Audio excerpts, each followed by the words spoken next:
Hi guys, Miles here from BCHA Ignite, and I'm down at the allotment, and I want to say welcome to our first growth project Facebook live stream, of which we have 8 lined up for you. All of them will be filmed down here at Leaf Allotment, weather permitting.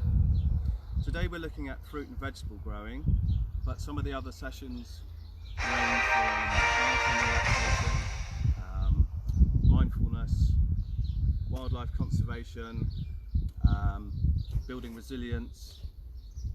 So we've got a whole mixed bag for you, but we start today 10 AM every Thursday, remember that. So let me just show you around. We're stood in the fruit patch today, and we've got all sorts of fruit bushes growing here. Some very unusual ones. We've got a jousterberry here, which is a cross between a raspberry and a gooseberry. And then we've got all sorts of currants. We've got white currants, red currants and black currants. And I'm actually stood in the raspberry patch, and that's what we'll be showing you today, how to maintain your raspberries. And then after that we'll be going to another favourite in the garden, and that's climbing bean, and that's in our vegetable patch over here. We've got beans and peas, and a lot of things actually going to seed at the moment, because we do like to save our own seeds. It saves money, but it also guarantees what we're growing and the viability of those seeds, the quality of the seeds, really important. So this is chard, this is rainbow chard. I don't know if you've ever tried it. It's a very versatile vegetable, it's absolutely delicious, and it's a biannual, so it takes 2 years before it starts to flower, and once it starts to flower then of course it will produce seeds. So it's a great one to have in the garden. We've also got onions down here. We've got Julie Harding watching, who says hello. Hello Julie, how you doing? Glad you could join us.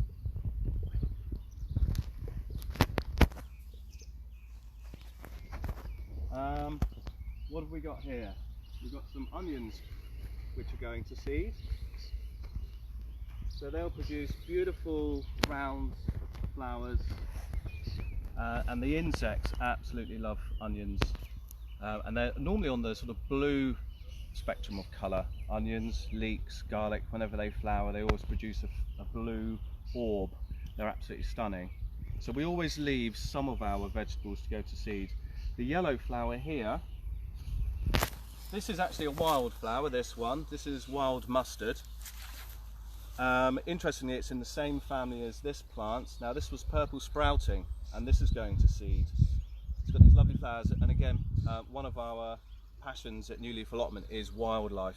Anything we can do to promote wildlife, we will. So we let the purple sprouting or whatever brassica we're growing go to flower. We collect the seeds. Let me show you what a seed pod looks like, if I can just remove one. So there will, in each one of those little pods there's probably about 10 seeds. So one plant will actually produce hundreds of seeds. So you can see how economical it is if you do save plants for the seeds. So once they finish seeding, we will then lift those, prepare the area, plant another vegetable in there. We have a lot of wildflowers. Some people would call them weeds. Our philosophy at New Leaf Allotment is that they're wildflowers, and it's a lot friendlier way to garden. It's a lot less stressful than worrying about weeds. We have plants here that are supporting wildlife as opposed to getting in the way.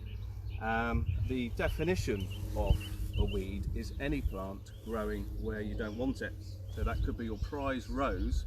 Once it's growing in a position that you don't like, technically it's a weed. So back to the raspberry patch.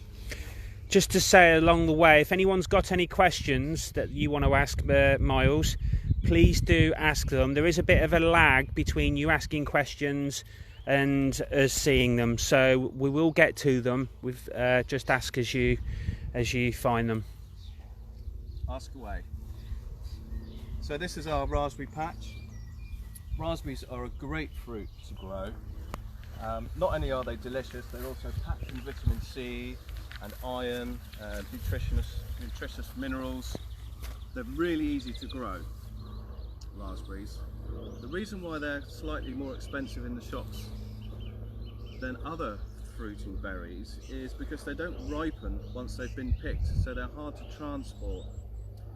That's the issue with raspberries. That's why we pay a bit more for them in the shops. But when you grow them yourselves, you'll realise how abundant they are and how easy they are to grow. So when you buy a raspberry, you buy it as a cane. And this is a raspberry cane. You can either buy them in pots from garden centres, or you can buy them online and they'll be sent to you bare rooted.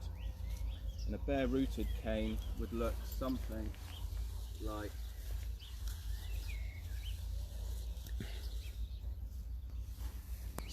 this. This is one I've pulled up, so it's a bit damaged. Hopefully if you were to buy them they would look in better shape than that, but it will basically be bare rooted, and that will come through the door, and then you need to plant it in a suitable location. Full sunlight if possible, free draining soil.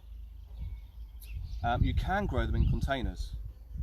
They will last in containers for a couple of years, to the point at which they then take over the container, and that's what they're doing here. They're taking over our raspberry patch, and so we'll be thinning them out today. So once they've taken over your container, you will have to start again, but you'll get a few years of good crops in your container. Right, so what I've been doing here is thinning them out. Now, one of the things that make raspberries so successful is they're quite shallow rooting, and they put out these runners, which is a root system, and then from that root system comes up a shoot known as a sucker. So we originally planted along this wire here to act as support, but also a guide. These wires are mainly for our grapevines, but that was just as a guide to follow, to plant in a straight line. And all this has spread out. These were all runners that have produced suckers. So when you get a sucker, this won't actually produce fruit this year, it will produce fruit next year. So last year's suckers are here. They've gone slightly brown on the stem now, and they've got flowers. It's a bit of a nondescript flower, but they are flowers. The bees are all over them pollinating, and that's where your fruit will develop. And then after the season, now these are an autumn fruiting variety, and these will start fruiting from August all the way through to October, maybe beyond, depends on the weather. If we get a frost, then they'll be taken out. But I've picked raspberries in December, so they're a great, the autumn varieties are a great one to choose. There's summer varieties as well. Whichever variety you choose, you won't be disappointed. So once that's finished fruiting, we'll remove that one, and we'll leave the nice strong sucker to grow up into a mature plant, and next year that will produce fruit. So what I want to do now is, the first thing, which is an easy win, is to create a path through the middle so I can access the fruit when it comes to harvest time, and any maintenance I need to do, and I'll show you what I've been doing to maintain them later. So first off, I'm just going to dig up the ones that are in the middle, and I'm going to use the best tool that you can have in a garden, and that's the border fork. It's slightly smaller than a standard fork, which makes it really easy for getting in between plants. It's lighter, you can use it with one hand. It's the best tool in the garden. There, so here we go.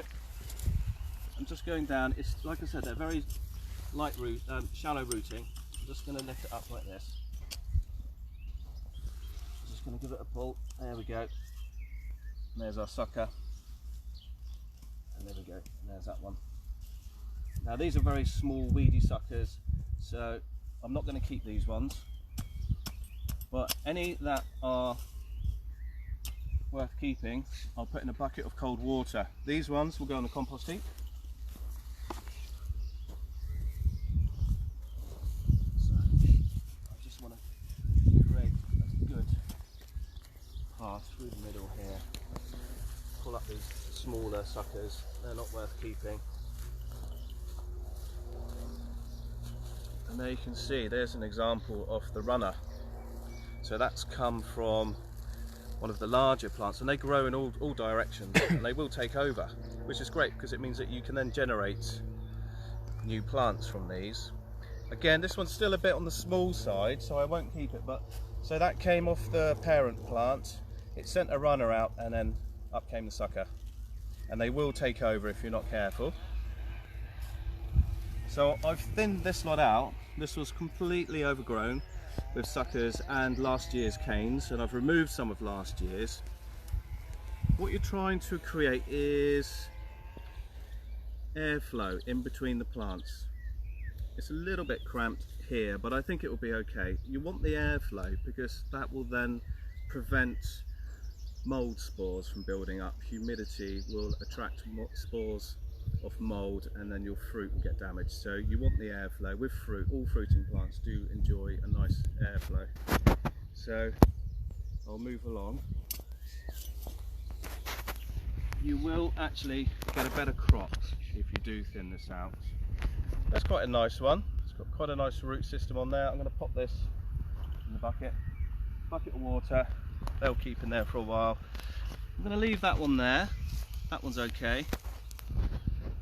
And that one, yeah, I'll leave that one because I'll be removing those two at the end of the season, and that will fill the gap.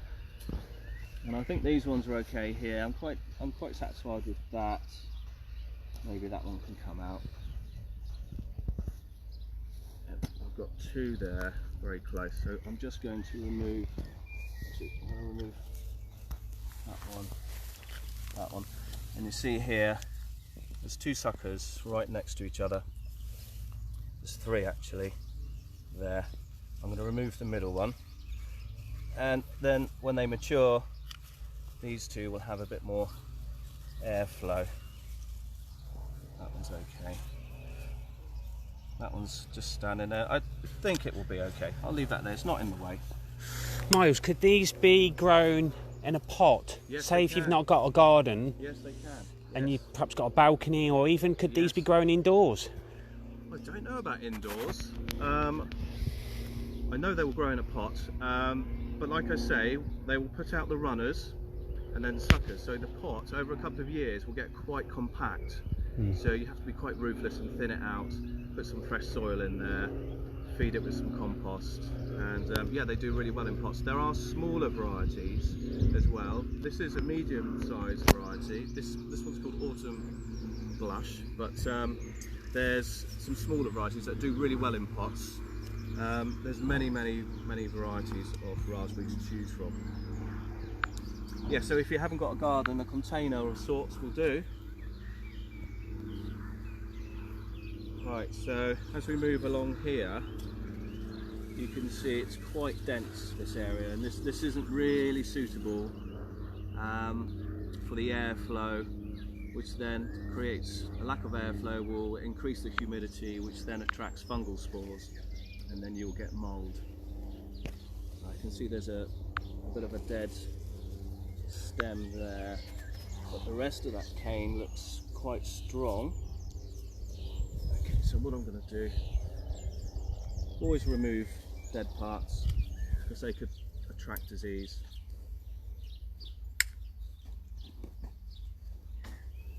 Now, I think I just want to remove the clump in the middle there, so I'm going to use my border fork.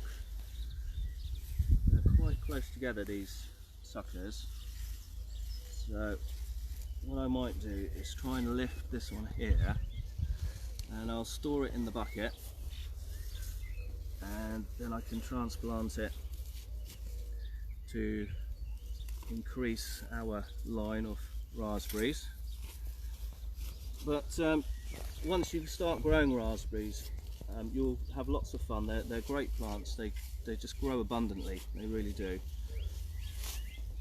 And we all know how lovely they taste. So I'm just going to trim the roots on this one. So I've got to get my hand into the soil. I'm sort of cutting blind now, so I've got to be careful I don't snip my fingers off.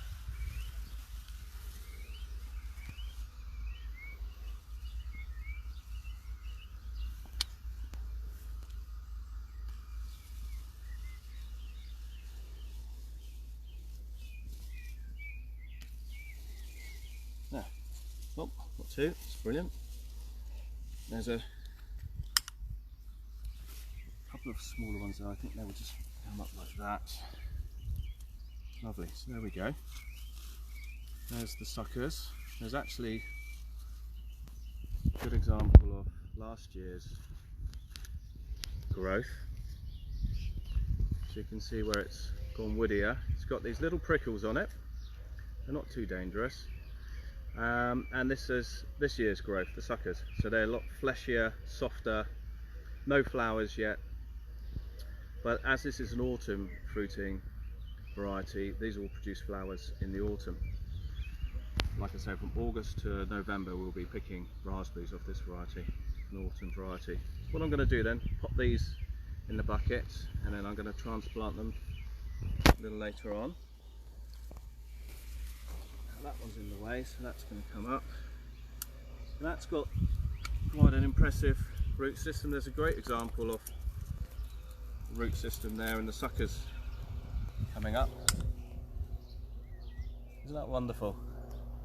And that's just below the surface. As I say, there's shallow rooting. Now that can pose a problem, especially in a long hot summer. So what you need to do, you need to water regularly, and once you've watered you need to mulch. Now mulch isn't just my favourite word, it's also a very practical gardening technique. And mulching is basically covering the surface of the soil to protect the surface, to suppress weeds, to feed the soil, but really importantly as well is that it prevents water from evaporating out of the soil too quickly. So you don't have to water quite so much if you use a mulch. And the mulch that I'm going to be using is just grass cuttings. Any organic matter will do. You can mulch with plastic and gravel, but obviously that's not going to feed the soil, but again it will protect the soil. So that's going in the bucket. I'll be mulching later. Still a bit crowded in this little plot here, so what I'm going to do, I'm just going to take out one of those suckers there, because that's going to, and that one, that's going to overcrowd when that comes up in the autumn. And that one there. That. They will survive a good pruning. They're very robust plants, raspberries. In actual fact, they're not a berry. A raspberry is a cluster of lots of little fruits with seeds in. They're not actually a berry, but they are the same family as a bramble, as a blackberry. These are actually classed as a bramble, although they don't climb and twist around everything. And that's part of the rubus family. And so is this one here. This is a rubus. And we have blackberries as well, they're rubus, and they can be cross-pollinated and create marvellous plants. So this one here is a gooseberry and a raspberry cross, which is a wonderful plant. So let's continue here. That one's in the way.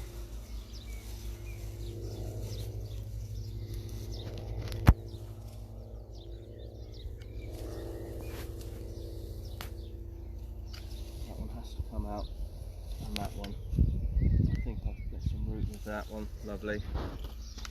So it's not all lost. We will actually be able to increase the amount of plants we have with our suckers that we're pulling out. Right, back into this one again. Straight in to that one. There we go.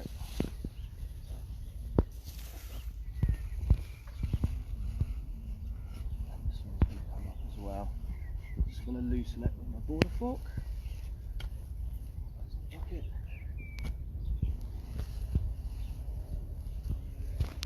There we go.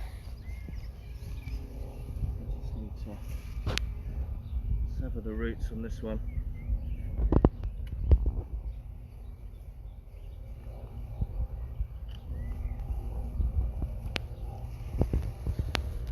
There. So this is what we're doing. I'm going to work on through here, thin these out. I can always come back to it later and continue with the thinning. I will be planting these along in the row there, but now what this needs is a little water and a mulch. So if you come down here, you can see where I've already mulched, and I'm using grass cuttings, of which we've got a lot. And we've allowed them to dry out a little bit, which is better. If you use them fresh, don't put them too deep because they start to solidify, and then they can form a crust on the surface, which will stop rain or water getting through. So this is a mulch. So I've watered these few. What I'm going to do now is water here. Now I'm not going to water like this from the top because that will actually just waste water. I'm just going to go straight to the base of the plant and give it a squirt like this. And as you know, the runners are all over the place, so if I was to just squirt there, that would probably be giving all of those plants a drink. But I'm just going to, just to guarantee that they are getting some water, I'm just going to water straight at the base. And there's a lovely sound. We've got a wild bee here coming along and it's pollinating our raspberries for us. That's great.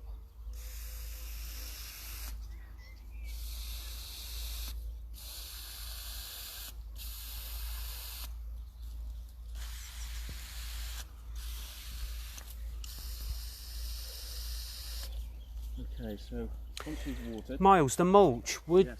that be beneficial to use if you've got plants outdoors? Yes. Would you use mulch for plants or would you use something else? Outdoor plants? Yeah, so yeah. Yes, you would mulch, yeah, definitely. And could you use grass cuttings like that to do that? Yeah. Anywhere where you've got, what you really want to avoid is a bare surface soil. Because when you've got bare soil, what's happening is the water is slowly evaporating off the soil. So the plants aren't really benefiting as much as they would do. Now if you put a mulch on, you can water through the mulch and it will slow the evaporation. It will protect the surface of the soil from the elements, and it will also feed the soil. Our grass cuttings are actually rich in nitrogen, and what worms do is they come up to the surface of the soil and they will start eating the mulch. If you come back in the autumn or even before then, you probably won't even be able to see any grass. We'll probably have to mulch again because it will all be incorporated into the soil by the soil organisms, the worms and the bacteria and the enzymes. And down here at Leaf Allotment we actually have a policy, we have a no-dig policy, and this was information that we garnered from the Soil Association, and they're saying that our garden soil has, in 1 teaspoon of garden soil has 1 billion bacteria, and it has enzymes and microorganisms as well as the worms, and every time we dig the soil and turn it over, we're killing off this bacteria. And some of this bacteria is absolutely crucial to plant life. This bacteria fixes nitrogen from the atmosphere into the soil in a form that plants can absorb, and then we eat the plants and then we get this nitrogen. So we rely on this bacteria. It's an integral part of the ecosystem or the food chain. So we don't dig at Leaf Allotment, which makes life a lot easier. It's not so backbreaking. It was news to our ears when we heard that, because we've got a very big plot here. And instead of digging and incorporating organic matter to enrich the soil, you just put it on the surface. You just mulch. And you can mulch with manure, with compost, with leaf mould, with grass cuttings, cardboard, straw, newspaper. It will all be broken down into the soil and enrich the soil and protect the surface. Also there's other mulches that you can use gravel, you can use plastic. A lot of commercial strawberry growers will use plastic. It protects the surface of the soil. As long as the soil's got nutrients, the plastic's fine, but this way is inexpensive and it will feed the soil. So there we go, that's a bit of mulching there, and I'll continue to mulch this plot, this raspberry patch. I'll thin them out, keep the good ones, compost the ones that aren't worth keeping, plant the good ones on, water and mulch, and then just sit back and wait for the berries to appear in August. Can't wait. So that's raspberries. Any questions around raspberries, don't be afraid to ask. The next Is that the same time of the season? Say you mentioned blackberries and gooseberries. Are they ready for a crop in around August as well? Good question. Well, some things actually fruit and are ripe before then. This is actually an autumn fruiting variety, so it is later. This will be fruiting much later than most of our other things. Black currants, they're midsummer. The jousterberry, that's midsummer. The tayberry, that's midsummer. This, however, straight through the summer. Like I say, into October, November. I've picked the odd raspberry in December. As soon as you get frost, that's it. But this is a longer fruiting one, the raspberry. Blackberries, they're quite quick as well. End of August, and they're done. So this is one of the garden staples. Easy to grow, delicious. The next thing we're going to look at is climbing beans. So the climbing beans are in our vegetable plot.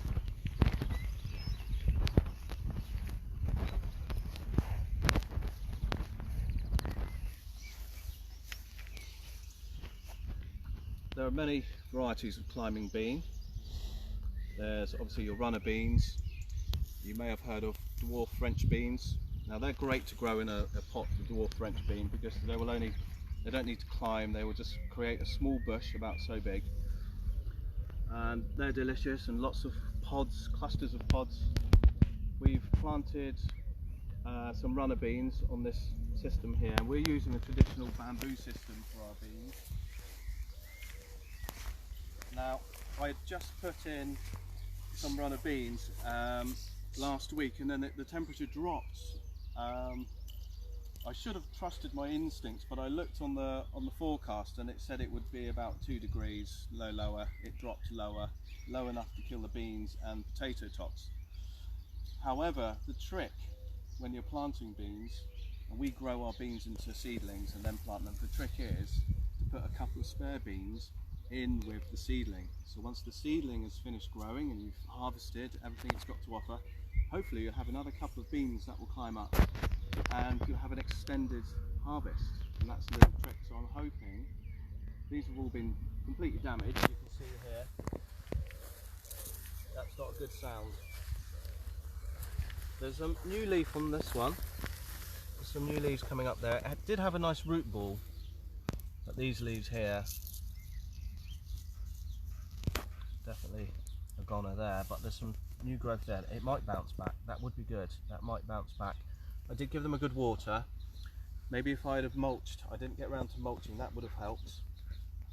So this system, the bamboo system, is a great system. Beans, if they're a climbing bean, unlike the dwarf French variety, if they're a climbing bean, they will look for something to climb up. If you haven't got bamboo, you can just use string that's anchored into the ground and tied up.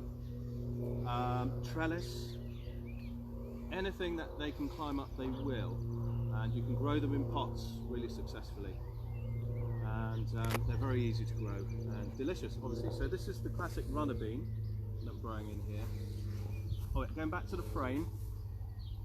Now we've lost our frames in the wind before, where we've just had the opposites, the uprights in, and then we learnt, someone told us a great trick, and that was to put these diagonal pieces in, anchored into the ground, 5 inches, same as the uprights, 2 angles both sides, and that's really solid. Because what will happen is the beans will climb up the frame, and when they're full of leaves, they act like a sail. So if you get a windy day, the whole lot can be blown over, and it's quite a mess when that happens. So runner beans on here. I did, out of desperation, I did put a couple of dwarf beans here. No, they won't climb very high, they will just go to about this height. But I did plant, like I say, the little trick of extra beans in the ground, and they're below the surface, so hopefully the frost will get to those. So, this is where I'm going to be growing a different type of bean. One that we've not grown at New Leaf Allotment before. There's lots of amazing online seed companies. There really is. They're fantastic, and a lot of very passionate people, and they give you lots of information about saving your own seeds, which is really good fun, and cost effective as well. So I found this bean, and it's called the red noodle bean. So I've sown 2 beans in a pot here. That was because I just wanted to maximise my germination. I was wondering whether one wouldn't germinate, but they've all germinated. They're really viable. It's a great seed company. The red noodle bean, it's a climber, so it will climb to the top of the frame. So again, I've put the cross members in to make sure it's going to be nice and solid. And the pods of this bean grow to about this length, about 1 foot in length. Thin, slender, red pods, and they're stringless, and they're sweet and tender. You can eat them raw, or you can stir fry them or steam them. So I'm really excited about this, the red noodle bean. So right, let's plant some beans.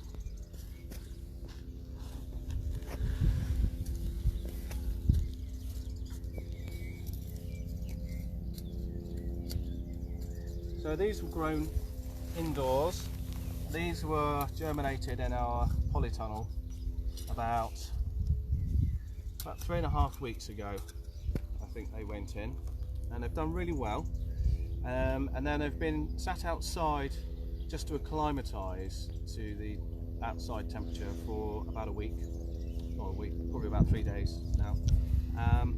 And they're ready to go in the soil. If I was to take them straight out of the polytunnel and put them in the soil, they go into a state of shock. They can't adjust to the change in position and temperature, and they yellow, and they bounce back, but it slows down that growing process. Miles, when you mention polytunnel, can you just explain what one of those are, please? Well, a polytunnel is like a greenhouse, really. It's instead of glass, it's polythene, and it's special polythene. Okay, so don't go making your own polytunnel unless you get hold of the right polythene.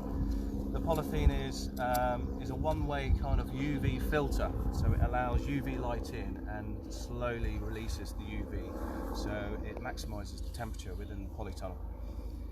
And it means that you can start planting a few months earlier than you would do in the soil, because everything's warmer in the polytunnel.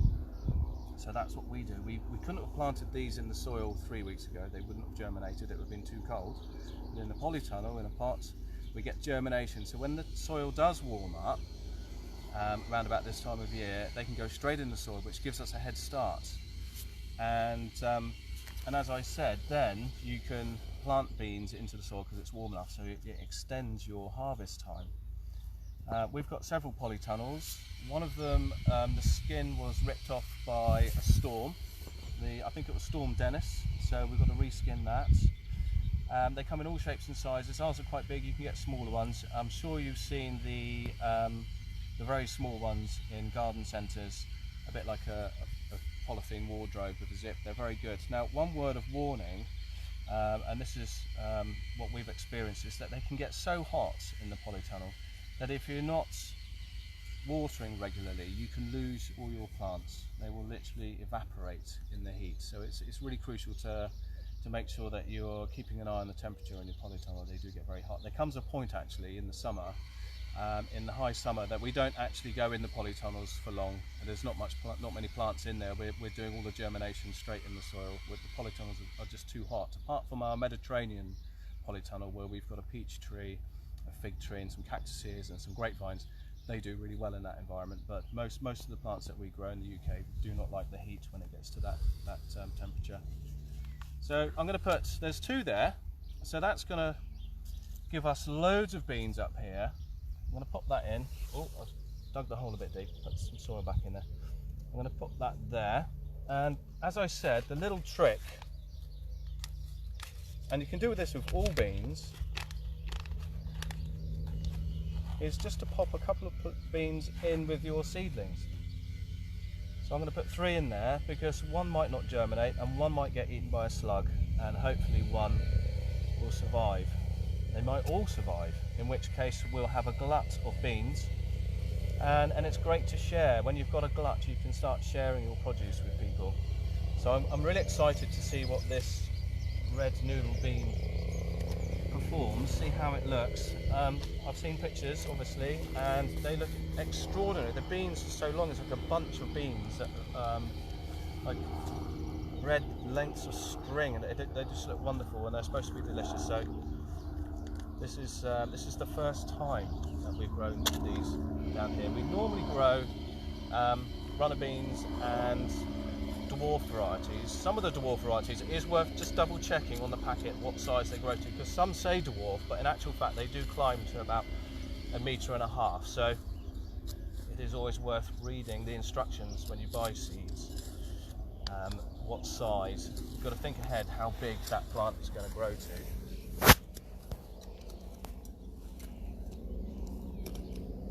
So this soil is not too dry, but it will need a water. I'll give these a good water and a mulch as well, and that will retain the water. And we do notice over the summer where we have been mulching regularly, we hardly ever have to water outside, which is great for the water bill, and it saves time as well. And if I can cast my memory back to the time before we were mulching and we were digging the soil, we did used to water quite a bit, and it's definitely improved the soil quality by mulching.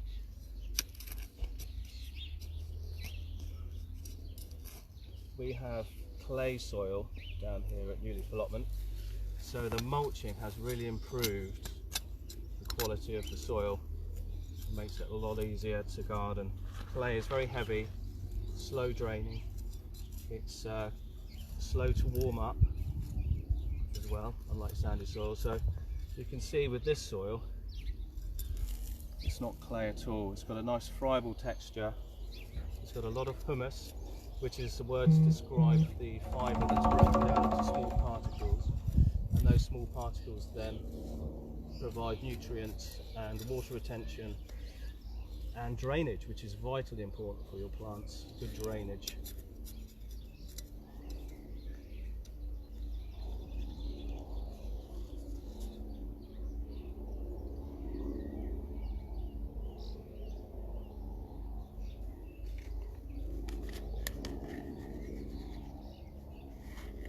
More beans in there. What I'm going to do, I'm going to plant this row along here, and then it will be a good idea to give it a good water. One good water now. Where you've just been excavating, the water will find its way down into the roots of your seedlings.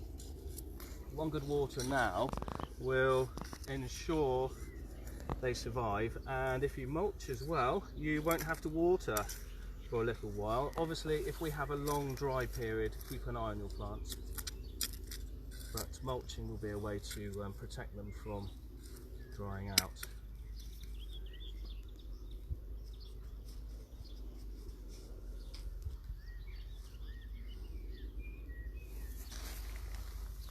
Oh, I forgot my extra beans.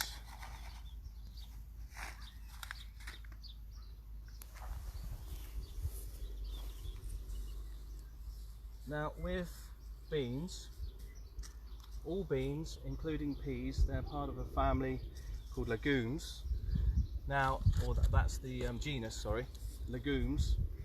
They have a symbiotic relationship with the bacteria in the soil. As I was saying earlier, how there's some bacteria in the soil that fixes nitrogen from the atmosphere and makes it available for plants to take up. Now this bacteria has a symbiotic relationship with beans or legumes, so that would be peas and beans, and lupins and other plants in the legume genus. So the bacteria will attach itself to the roots of the bean, and it will attach nitrogen in little nodules on the roots of your beans, which is great for the bean and really good for the garden. So once your beans have matured, we leave them on the vine, and then they might mature, and then we can save some of the beans that dry out in the pods. But we don't pull the beans up, we cut them at ground level, and the roots with these nitrogen nodules will then break down in the soil and release nitrogen back into the soil, so it enriches your soil, which is good for us and good for the bean. And what the bean does, in a way of thanks to the nitrogen, it will offer carbohydrates. So this is the symbiotic relationship, and it doesn't affect the bean at all when it shares some of its nutrients with the bacteria. And this is happening below the surface of the soil in all organic soil that's not been overdug. Now if you dig the soil too much, then you are exposing the bacteria to the oxygen and the sun and the elements, and it's dying off. It should be living below the surface, so that's why we don't dig. So beans will, with the help of the bacteria, enrich your soil. So that's another good reason to grow beans in your garden.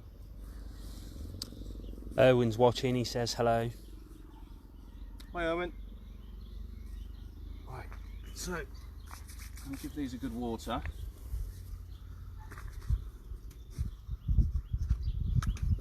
And then we'll give them a good mulch.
So that's a really good water there,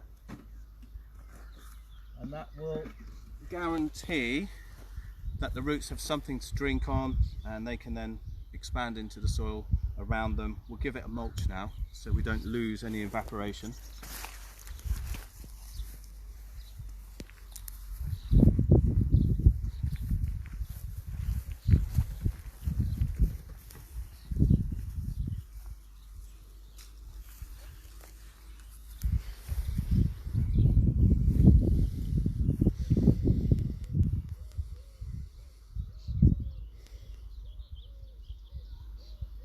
Mulch will also suppress weeds that try to come up and compete with your vegetables. When I say weeds, obviously I mean wildflowers, but you don't want too many growing around your beans.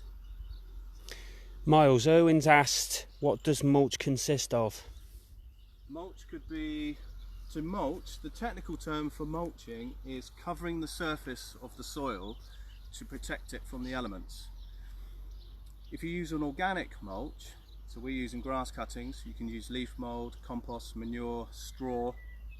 If you use an organic mulch, the worms will incorporate that into the soil eventually. They'll eat it, and then they will fertilise the soil with your mulch. So what we would normally do to fertilise the soil would be to dig compost or manure into the soil, but we know now that that's damaging the bacteria and the microorganisms, so we don't dig. We mulch the surface, and we allow a slower process, but a more natural process. I mean, this is what happens in a woodland. So the leaves would fall from the trees, fall to the surface of the soil, and the worms would incorporate the leaves into the soil and make soil. So this is really just replicating what nature would be doing. Traditionally, we would have dug the soil because we wanted to put oxygen into the soil, and we wanted to incorporate fertilizer into the soil. Could have been compost or manure, so we used to dig in. But what would happen is eventually the air that we're managed to put into the soil would escape and the soil would compress and we'd have to dig again. And then through over digging we would actually, the opposite effect would happen. We would impact on the soil and it would get compacted, and then the water wouldn't drain and we would lose microbial life, the microorganisms that live in the soil that actually make soil. And as you know, as I was saying just a minute ago about the symbiotic relationship that plants have with bacteria and enzymes and all sorts of microorganisms that live in the soil, when you're killing those off, you're killing your soil. Unwittingly, we were doing that for many years until the science picked up on this. And there's lots of farms now in the UK and around the world that practice no dig, and they mulch, and yields are starting to increase.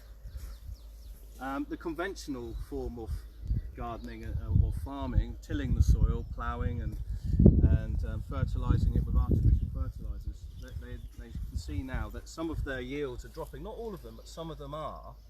In some places the soil is practically barren of any organic matter or life, and the yields are falling, and they can see now, and they make comparisons with organic farming where some of the yields are improving.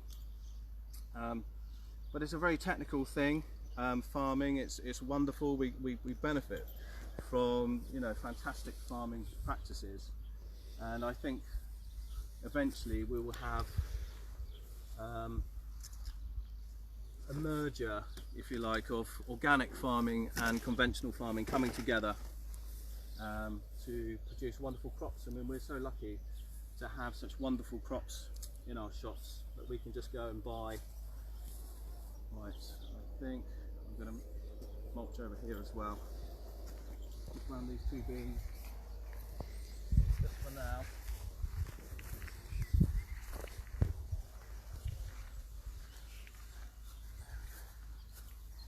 So if we have any rain, the rain can quite happily drain through the mulch into the soil, but then it will slow the evaporation out of the soil, and then the surface of the mulch will dry quite quickly, and once that's dry, then that will slow down the movement of slugs. They don't like crawling over dry mulch, fibrous material, so you have a pest control there as well, which is vital. So you don't have to use chemicals or anything. We do have methods here for pest control. One of them is we put food down for the slugs. So we draw them away from our crops and let them eat something else. And it's a humane trap, and it's fine, and the slugs are happy doing that, we're happy. But you always plant more than you need, because there is going to be a pest that's going to come along and eat. And you know, they were here before us, so everything needs to eat, so plant more than you need. Seen an interesting beetle there? I have. I've never seen one like it before. It's got rose chafer. It's just gone on the underside of the... Oh yeah, it looks like they're mating. Can we film that? That's a rose chafer.